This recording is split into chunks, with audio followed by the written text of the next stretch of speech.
This is Sochi, Russia's Black Sea resort and site of the 2014 Winter Olympic Games. And the final countdown is on for when on the 7th of February, 5,500 athletes from 80 countries will start competing for the gold. But with all eyes on Sochi, there's the inevitable question.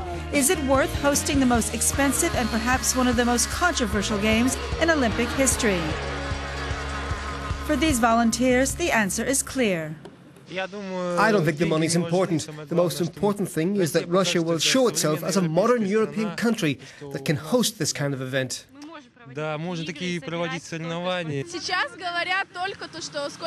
Now all they talk about is the money that was spent.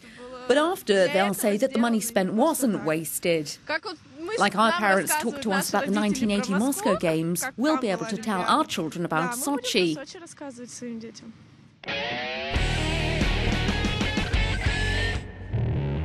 Telling Russia's next generation all about Sochi, which will no doubt include talking about the 37 billion euros to stage these Olympics. It's a far cry from other recent winter games such as Turin or Vancouver. Even Beijing and London, both summer games, which are traditionally more expensive to host, came in a distant second and third. But Olympic organizers claim they had to build Sochi from scratch, an expensive and almost Herculean task. For this political analyst, criticism of the host country is almost an Olympic tradition.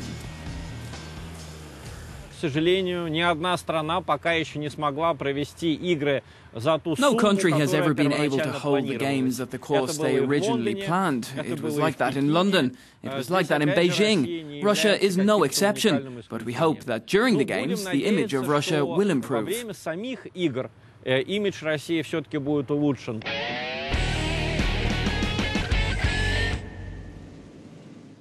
Improving the image of a country, but especially that of Russian politicians, oligarchs and local officials, where allegations of fraud, bribes and kickbacks have run rampant. Political opponents and activists claim that more than half the Olympic budget has been swallowed up by corruption. Vladimir Kimaev is an activist who blames corruption for ruining Sochi's environment.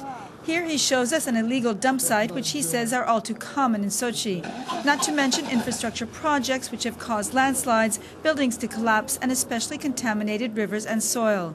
He says it will take about a third of the Olympic budget to clean up the damage. For him, Sochi is a microcosm of Russia. The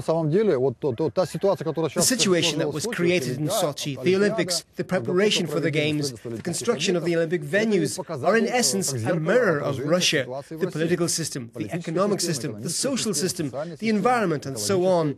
A big complex of issues which are raised in different projects, especially in the Olympic Games.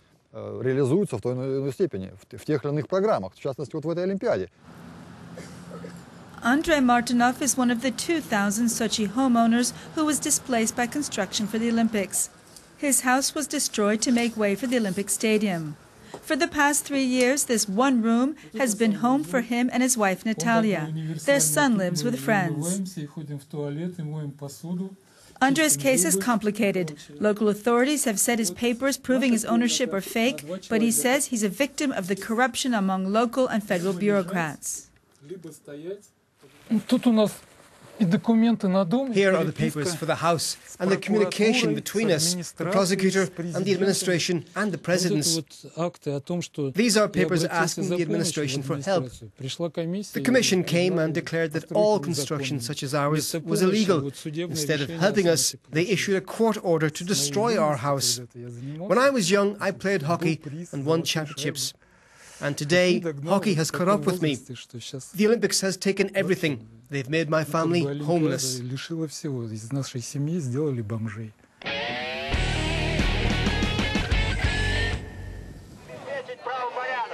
Nothing has brought the international spotlight more on Russia than its anti-gay laws. They've led to concerns of human rights abuse against the homosexual community and also a decision by the US and many European heads of state not to attend Sochi's opening ceremony. But for this human rights activist, staying away from Sochi is not the answer. He's been handling human rights abuses for some of the estimated 16,000 foreign workers who worked on Sochi's Olympic construction sites. He worries things will get worse once the Games are over. I think that European countries and the United States should pay attention to the problems of human rights in Russia. I understand many have decided to boycott the Olympics. I don't think it's the right decision because they could have used the Games to come here and focus attention on the violations of human rights and force those in power here to respect them.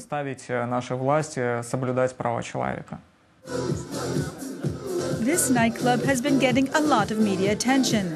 The reason? It's the only gay club in Sochi, even if heterosexuals are of course welcome. Every night there are shows by drag queens. For the club's owner, this is Sochi's other side, one of tolerance, which he says can be traced to his long history of being a resort town, even during Soviet times.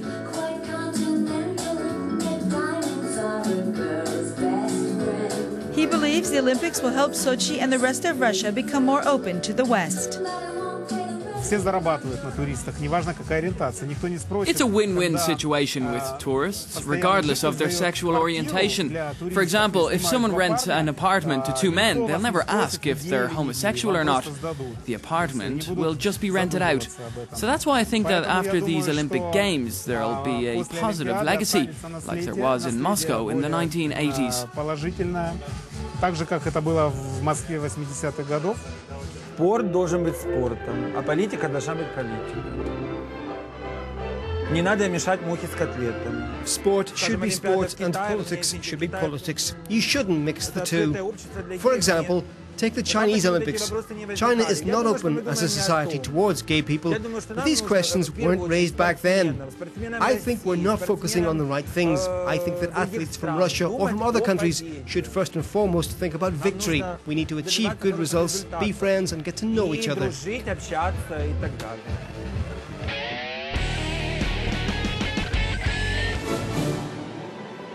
But separating sport from politics has never been easy, especially for Vladimir Putin. His vow to turn Sochi into a world-class resort for new Russia and the rest of the world has clashed with his increased crackdown on dissent, so-called foreign agents, and anti-gay propaganda laws. But his supporters claim these games are about Russia and not just Putin. Мне кажется, что Запад немного преувеличивает их важность для Путина. Поэтому мне кажется, что это просто важный момент, то, что Россия впервые после I think the West exaggerates their importance for Putin. I think this is an important moment for the country since it became independent. Russia hosting these Olympic Games. In 1980, when the USSR hosted the Summer Olympics, it seemed like a big achievement. For Russia today, it's proof that the country is overall in good shape and is able to host a major event. Более или менее здорова, она способна проводить крупные мероприятия. It's said there are some 300,000 tickets still available. Potential visitors cite security fears or financial costs as to why they hesitate to come. But as in every Olympics, only time will tell how history will remember Russia's first ever Winter Games.